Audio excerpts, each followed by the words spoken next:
কেউ আমাকে বেড়ে যাওয়া শাখা কেন পাঠাবে? তার কি উদ্দেশ্য? সে কি আমাদেরকে ভয় দেখাতে চাইছে? আচ্ছা জয়, তুমি এই বিষয়টাকে নিয়ে এত সিরিয়াস কেন হচ্ছে বলো তো? হয়তো কেউ মজা করে এটা পাঠিয়েছে। মজা? তুমি সব কি বলছো? বিবাহিত মেয়েদের কাছে বেড়ে যাওয়া শাখার অর্থ তো স্বামীর কোনো রকম অশুভ ব্যাপার ঘটা। আচ্ছা, কেউ তোমার ক্ষতি করার কোনো ইঙ্গিত দিতে চাইছে না তো?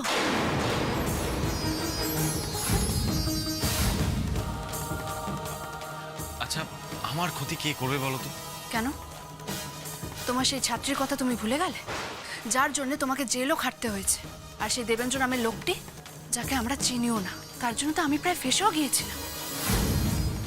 তার কিন্তু এখনো পর্যন্ত আমরা কোনো সন্ধান পাইনি। আর বাদবাবু সাগর দত্ত তো আছেই। জয়, সাগর দত্ত তোমার আর চাইলেও কোনো ক্ষতি করতে পারবে না। ডিরেক্টলি না হোক, ইনডিরেক্টলি তো করতে পারে। হুট করে আমার গোল্ড কাপের পরে ম্যাচটা কলকাতার বদলে বর্ধমানে কোথাও ট্রান্সফার হয়ে গেল কি করে? তুমি বুঝতে পারছো না সমস্যাটা? শেষদা ভাই কিন্তু আমার পরে ম্যাচটায় থাকছে না। জয়, শেষদা ভাই থাকছে না তো কি হয়েছে? তুমি তো বর্ধমানে সাক্ষ্যদার টিমের সঙ্গে যাবে, ওখানে সব টিম মেম্বাররা তোমার সঙ্গে থাকবে। আর সবচেয়ে বড় কথা, আমিও তো যাবো ওখানে। মিছিমিছি এত ভয় পেও না। দেখো, কেউ যদি ভয় দেখানোর জন্য এটা তোমাকে পাঠিয়ে থাকে না, তাহলে তার একটাই উদ্দেশ্য, সে চাইছে তুমি যেন পরের খেলাটা কনসেন্ট্রেট করতে না পারো। কিন্তু কোনো অপোনেন্ট টিম এরকম আনস্পোর্টিং কাজ করতে পারে? না না, তারা যাই করুক না কেন মাঠের মধ্যে করবে। মাঠে আমাকে আঘাত করে আমাকে বের করে দিতে পারে, কিন্তু এরকম আনস্পোর্টিং কাজের সঙ্গে তারা ইনভলভ থাকবে বলে আমার তো মনে হয় না। জয় প্লিজ, তোমার মতো একজন সাহসী প্লেয়ার এই সামান্য বিষয়টাকে নিয়ে কেন প্যানিক করছো বলো তো? আর হ্যাঁ, আমাদের কাছে যে খামটা এসছে সেটা যেন বাড়ির কেউ জানতে না পারে। বুঝতেই তো পারছো কি হবে। এমনিতেই বাড়িতে যা যা হয় সব কিছু ফুটবলের উপর গিয়ে পড়ে। আর মা যদি বাই চান্স জানতে পারে, তাহলে হয়তো বলেই দেবে তোমার বর্ধমানে যাওয়া ক্যান্সেল। হ্যাঁ, তুমি একদম ঠিক কথা বলেছ। আমি এই খামের কথা কাউকে বলবো না, আমি এই খামটা লুকিয়ে রাখবো। আর একটা ব্যাপার আছে, যে তোমাকে ভয় দেখানোর উদ্দেশ্যে এগুলো পাঠিয়েছে, সে কিন্তু একটা জিনিস বারবার লক্ষ্য করবে, তুমি কতটা ভয় পাচ্ছ, কতটা মেন্টালি উইক হয়ে পড়ছো। আমরা ওকে বুঝিয়ে দেব তোমাকে ভয় দেখানো অত সহজ না। ওর লড়াইটা আমরা ওকেই ফেরত পাঠিয়ে দেব। আমরা এমন একটা ভাব করব যেন তারা মনে করে আমরা চিঠিটা পাইনি, তাহলে ওরা আরো হতাশ হয়ে পড়বে আর বুঝতে পারবে তোমাকে কাবু করা এত সহজ নয়। তুমি একদম ঠিক বলেছো বাদবাবু, ওদের এই লড়াইটাকে ওদের কাছে পাঠিয়ে দিতে হবে।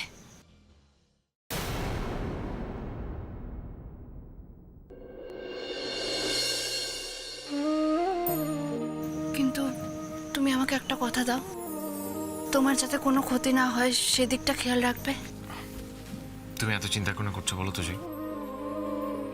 ওখানে তো সাক্ষ্যদাদের টিম থাকবে, আর আমার যদি কোনো প্রবলেম হয় আমি সঙ্গে সঙ্গে শেষদা ভাইকে ফোন করে খবর দেবো। আর বর্ধমান কত দূরে, তুমি এত চিন্তা করো না, তুমি শুধু খেলায় ফোকাস করো। একটা কথা মনে রাখো, নেক্সট ম্যাচটাও কিন্তু তোমাকে জিততেই হবে।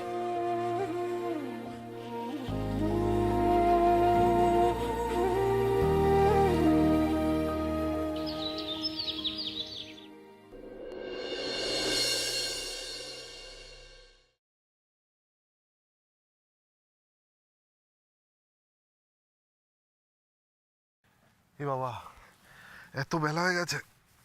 ইরা, এত বেলা হয়ে গেছে, তুমি আমায় ডাকোনি? ইরা। ও, হীরা তো নেই, কোথা থেকে ডাকবে? আর আমিও বোকার মতো ইরা ইরা করে।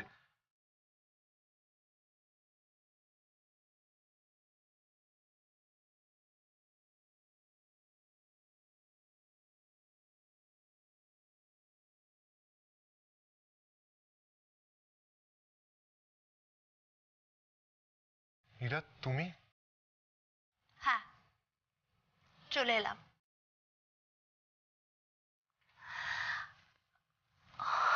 কি হলো অগ্নি, এত অবাক হয়ে গেলে যে? আসলে কাল জয়ী আর রিভু গিয়ে আমার বাড়িতে যা বললো। জয়ী আর রিভু কাল তোমার বাড়ি গেছিল? আচ্ছা, তুমি জানো না বুঝি? না মানে অগ্নি, জয়ী আমাকে বলেছে যে এর পরের ম্যাচে তুমি আর ওর সাথে যাচ্ছ না। তাই আমি ভাবলাম তুমি যদি আমার জন্য এতটা স্যাক্রিফাইস করতে পারো, ফুটবলটা ছেড়ে দিতে পারো, তাহলে আমার বাড়িতে ফিরে আসাটাই উচিত। তাই আমি আর জেদ ধরে রাখতে পারি। এক মিনিট ইরা, তোমার একটা কথা পরিষ্কার করে জেনে রাখা দরকার। কি কথা? ফুটবলটা কিন্তু নিজের ইচ্ছায় আমি ছাড়িনি, জয়ী জোর করে সরিয়েছে। আচ্ছা, তারপরে তুমি কি বলতে চাইছো? যে আমি কেন ফিরে এসেছি, তাই তো? ওকে ফাইন, আমি আবার চলে যেতে চাই। আমি তা বলিনি ইরা, আমি চাই না তুমি চলে যাও। দেখো, প্রবলেমটা আমার আর তোমার মধ্যে হয়েছিল। কাল তুমি ওভাবে চলে যাওয়ায় বাড়ির সবার কাছে বিষয়টা। আচ্ছা, সেটা তুমি চাওনি, তাই তো? কি ভেবেছিলে উনি যে তোমার আর আমার মধ্যে যাই হোক না কেন, সমাজের কাছে, বাড়ির সবার কাছে আমরা অভিনয় করে যাব যে আমরা খুব ভালো আছি? আমি পারবো না অগ্নি, আমি সত্যি পারবো না। ইরা, আমি তোমাকে ভালোবাসি। হ্যাঁ ইরা, আমি ফুটবলকেও ভালোবাসি। আমি একটা অদ্ভুত দোটানার মধ্যে আছি ইরা। আমি ভালো নেই ইরা, আমি ভালো নেই। তুমি স্ত্রী হিসেবে নয়, এক মুহূর্তের জন্য আমার বন্ধু হিসেবে আমার মনের কষ্টটা অনুভব করার চেষ্টা করো। তাহলে তুমি বুঝতে পারবে কোনো মানুষের জীবন থেকে তার সবচেয়ে প্রিয় জিনিসটাকে যদি জোর করে কেড়ে নেওয়া হয়, সেই মানুষটার মনের অবস্থা কি হয়। খুন করে ফেলার মতো ইরা। ইরা, আমি জানি জয়ীর পরের খেলায় আমি জয়ীর সাথে থাকবো না, কিন্তু দূরে থেকে একবার ভেবে দেখো আমি কি ভালো থাকবো। আর আমি যতদূর জানি তুমি চাও আমায় ভালো দেখতে। কি ইরা, চাও তো? কি ইরা, বলো না, আমায় ভালো দেখতে চাও তো ইরা? বলো না কি ইরা, তুমি চাও না আমি ভালো থাকি? মেজো বৌমা, মেজো বৌমা, হ্যাঁ জেঠিমণি। বলছি যে সেজো বৌমা নাকি ফিরে এসেছে। হ্যাঁ জেঠিমণি, আজ সকালেই ফিরে এসেছে। আসলে কালকে জয়ী আর ছোট ঠাকুরপো গিয়েছিল ওর বাপের বাড়িতে, ওকে অনেক বুঝিয়েছে, সেজন্যই ফিরেছে। না হলে সেজ ঠাকুরপো যা জেদ ধরে বসেছিল। ও, তার মানে রিভু আর ছোট বৌমা সেজো বৌমার বাপের বাড়িতে গেছিল। হ্যাঁ মা, এটা অন্যায় কিনা তুমি আমাকে বলো। সেজোর বাড়ির সঙ্গে দেখো আমাদের বাড়ির কোনো সম্পর্ক নেই। সে যবে থেকে ও বিয়ে করে এসেছে তখন থেকে মুখ দেখা দেখি একেবারে বন্ধ। হঠাৎ করে উনি ও চলে গেল। হ্যাঁ, কি ভাবে ও নিজেকে, কি ভাবে? দেখো বর্দি ভাই, এক পক্ষকে তো নরম হতেই হয়। আর তাছাড়া আত্মীয় কুটুমের মধ্যে এরকম মান অভিমান জিয়ে রাখা তো ভালো কথা নয়। মেজো, আমরা কিন্তু ছেলের বাড়ি, তুই ভুলে যাস না। মেয়ের বাড়িতে ল্যা করতে করতে ছুটলো কি না, মান ভাঙাতে হবে। বর্দি ভাই, তাতে তো ক্ষতি কিছু হয়নি, বরং ভালো হয়েছে। সে যে বাড়ি ফিরে এসেছে। আচ্ছা ঠিক আছে, আমি দুই বাড়ির কথা বাদই দিলাম, ছেড়েই দিলাম, কিন্তু এই যে সেজো ঠাকুরপোর সঙ্গে সেজোর যে ঝামেলাটা আজকে পেকেছে, সেটা কার জন্য, কে পাকিয়েছে? জয়ী পাকিয়েছে। আর ও কি করলো? ভালো মানুষ সাজার জন্য নিজে সেই সমস্যার সমাধান করে ফেললো। এটাই তো ওর স্বভাব, সব সময় ও এটা করে। বাপ, ও মা, মা, আয় বাবা, এই তো সেজো বৌমা। আচ্ছা, কি কাণ্ড করেছিলে বলো তো? বাড়ি ছেলে একদম চলে গেছিলে। কোন স্বামী স্ত্রীর মধ্যে মনোমালিন্য ঝগড়াঝাটি না হয় বলো তো? বাড়ি ছেড়ে কখনো চলে যাবে না। এরপরে ঝগড়াঝাটি মনোমালিন্য এসব হলে না, দুজনের মধ্যে দুজনে মিটিয়ে নেবে। বাড়ি ছেড়ে যাবে না কিন্তু একদম। ছোট বৌমা রিভু, তোরা যে এর বাপের বাড়ি গেছিলি, কাউকে তো জানতে দিসনি? মা, আমরা ভেবেছিলাম আগে থেকে কাউকে কিছু না বলাই ভালো। আমরা আসলে দ্বিধায় ছিলাম মা, যাবো কি যাব না। তারপর অনন্যাদি এসে বলল, এই না, আমি কিন্তু তোমাদেরকে যেতে বলিনি। মানে জয়ী যাবে কি যাবে না ভেবে ভয় পাচ্ছিল। আমি শুধুমাত্র ওদেরকে সাহস জুগিয়েছি আর বলেছি যে যদি কেউ পারে তাহলে জয়ীরাই পারবে ইরাকে বুঝিয়ে শুনিয়ে এ বাড়িতে নিয়ে আসতে। এই শোনো, এটা না তোমরা একদম ঠিক করনি। সেজু ঠাকুরপো আর সেজুর মধ্যে যে ঝামেলাটা হয়েছে সেটা ওদের নিজেদের ব্যাপার, সেটা ওরা ঠিক নিজেরা মিটিয়ে নেবে।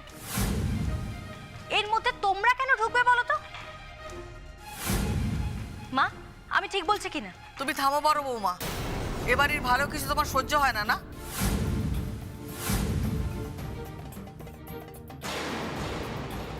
সেজু বৌমার বাপের বাড়িতে গিয়ে ওরা তো ভালোই কাজ করেছে।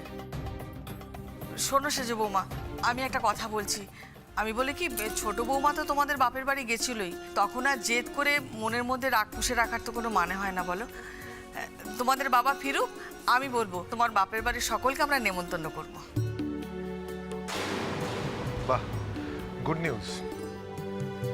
এবার তাহলে আমিও জামাই ষষ্ঠীতে ইনভিটেশন পাবো, আর তার সাথে জামাই আদরটাও পাবো। বুঝলি রে বউ, ঝগড়া হয় তাহলে শেষমেশটা ভালোই হলো, মানে all credit goes to you আর অফকোর্স জয়ী। একেবারে যেন হ্যাপি ফ্যামিলির বিজ্ঞাপন। খুব আনন্দ না সবার? এই আনন্দ আর দুদিন পরেই একেবারে উবে যাবে। আচ্ছা আমি বলি কি, বাড়ির তাহলে সব সমস্যা তো মিটে গেল। এবার আমরা দীপাবলিতে কি করব? মানে জয়ী, দীপাবলিতে আমাদের কি কি প্ল্যান এবার বলো। আজকে বাজি কিনতে যাচ্ছি তো। হ্যাঁ হ্যাঁ, আজকেই যাব। মা, আমি দীপাবলির সমস্ত আয়োজন করে খেলতে যাব, তুমি একদম চিন্তা করবে না, যাতে ফিরে এসে দীপাবলির আনন্দে মেতে উঠতে পারি। হ্যাঁ মা, জয় কিন্তু বলেছে এবছর অনেক বাজি কিনবে। হ্যাঁ, অনেক বাজি কিনবো, আর ওই জ্বলছে নিভছে আলো, তারপর বিভিন্ন রকমের প্রদীপ কিনে গোটা বাড়িটাকে সুন্দর করে সাজাবো। তাহলে আজ সন্ধ্যাবেলাতেই আমরা বাজি কিনতে যাচ্ছি। হ্যাঁ হ্যাঁ, যাবে, নিশ্চয়ই যাবে। আমাদের ছোট বৌমা দীপাবলির আগে বাড়ির বউকে বাড়িতে ফিরিয়ে এনে দিয়েছে।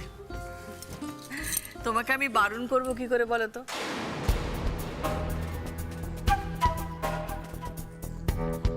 বাহ, এই তো সব কিছু একেবারে প্ল্যান মাফিক হচ্ছে। আগে আগে দেখো হোতা হে ক্যা। জয়ী জয়ী, আর কত হাঁটবো? মানে আগের দোকান থেকে বাজি কিনলেই তো হতো। না মেজদা ভাই, দেখো আমরা কোনো খারাপ লোকের কাছ থেকে বাজি কিনবো না। ওই দোকানদারটা কিভাবে ইশারা করছিল যে চকলেট বোম আছে। আরে ও, এই এই জয়ী, শোনো না, বলছি ওই চকলেট বোমার কথা তো অনেকেই বলছে। সেরকম অন্যায় মেজদা ভাই, আমরা কোনো শব্দবাজি ফাটাবো না, আর কাউকে যদি শব্দবাজি ফাটাতেও দেখি প্রতিবাদ করব। কেন? শব্দবাজি ফাটালে কি হয়? শব্দবাজিতে জোরে জোরে শব্দ হয়, তাতে অসুস্থ মানুষদের, বয়স্ক মানুষদের, তারপর পশু পাখিদের, ইভেন আমাদের সবারও খুব ক্ষতি হয়। তাহলে অন্যরা সেগুলো ফাটায় কেন? যারা ফাটায় তারা খুব অন্যায় করে। নিজেরা আনন্দ করতে গিয়ে যদি অন্য কারোর ক্ষতি হয় বা আমাদের পরিবেশের ক্ষতি হয়, তাহলে সেটা উচিত নয়। তাহলে আমরা শুধু তারাবাজি, রং মশাল এগুলো ফাটাবো যেগুলোতে আলো হয়। একদম তাই। এই জয়ী, আমাদের কিন্তু অনেকগুলো প্রদীপ নিতে হবে বুঝলি, বাড়িটাকে প্রদীপ দিয়ে খুব সুন্দর করে সাজাবো এবার। মাঝখান থেকে সেজুটা যে কেন এলো না কে জানে। না, ওদের এইসবে ঝগড়া অভিমান ভেঙেছে তো, তাই হয়তো বাড়িতে বসে প্রেম করছে। ধ্যাৎ, বাচ্চাদের সামনে তুমি না।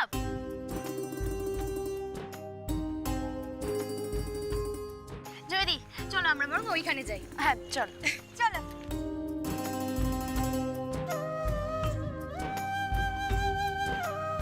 জয়ী, আমরা কিন্তু অনেক বাজি কিনবো, মানে অনেক বাজি কিনবো। আমাদের বাড়িতে কত লোক বলো, সবাই মিলে যদি বাজি ফাটাতে যায় তাহলে এক স্টোর রুম ভরে যাবে, এরকম বাজি লাগবে। তুমি যে কি বলো না অনন্যাদি।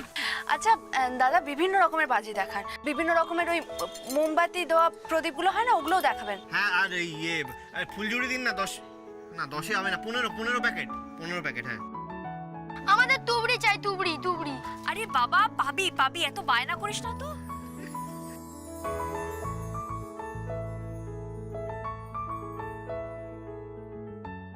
কেন জয়ী কেন? যত বেশি বাজি কিনবে তোমার ঘাড়ে দোষ চাপাতে তো আমার ততই সুবিধা হবে।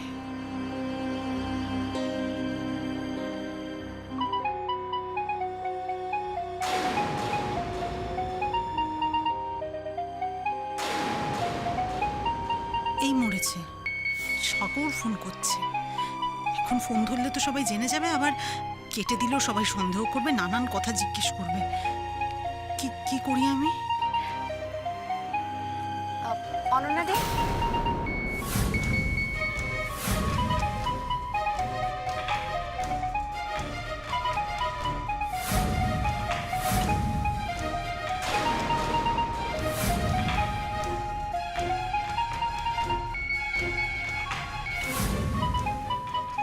দাঁড়াও, আমি তুলে দিচ্ছি। না না না, আমি তুলে দিচ্ছি।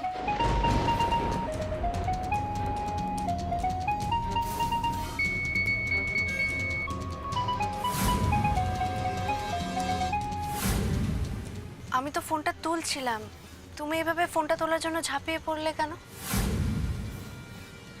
হ্যাঁ সেই তো। মেঘাতের মুখটা দেখেই বুঝেছি ফোনটা তোমার হাতে পড়লে গড়বড়, তাই তুলে নিলাম। কিন্তু তোমায় কি সেটা বলতে যাব? মিষ্টি, হ্যাঁ, না মানে আসলে কি বলতো, হঠাৎ করে মনে পড়ে গেল জয়দির খেলা আছে তো, আর এখন এইভাবে হুটহাট করে নিচু হওয়া তো উচিত না, তাই না? যদি বাই চান্স শিরাতে টান ধরে যায়, ক্র্যাম্প হয়ে যায়, তাই। বাবা, তুমি তো দেখছি শেজাবাইয়ের থেকে এক কাঠি ওপরে। হ্যাঁ, মিষ্টি তো সারাক্ষণ খুবই জয়ের খেলা নিয়ে চিন্তা করে। কিন্তু ফোনটা তো বাজতে বাজতে থেমে গেল। কে ফোন করেছিল? বাবা বাবা ফোন করেছিল। আসলে অনেকদিন আশ্রমে আছেন তো, হয়তো মন টন খারাপ করছে, সেই জন্য ফোন করেছিল। তো তোমরা সবাই বাজি কেন, আমি একটু বাবার সঙ্গে কথা বলে আসছি। হ্যাঁ হ্যাঁ, আচ্ছা।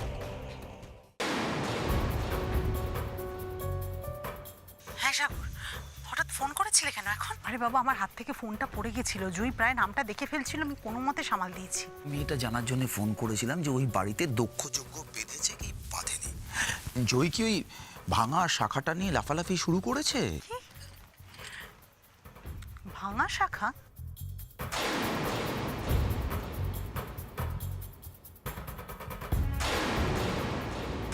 জয় দাস, ওর বাড়ির বাইরে একটা ডাক বাক্স আছে, সেখানে এই খামটা ফেলে দিয়ে আসবে।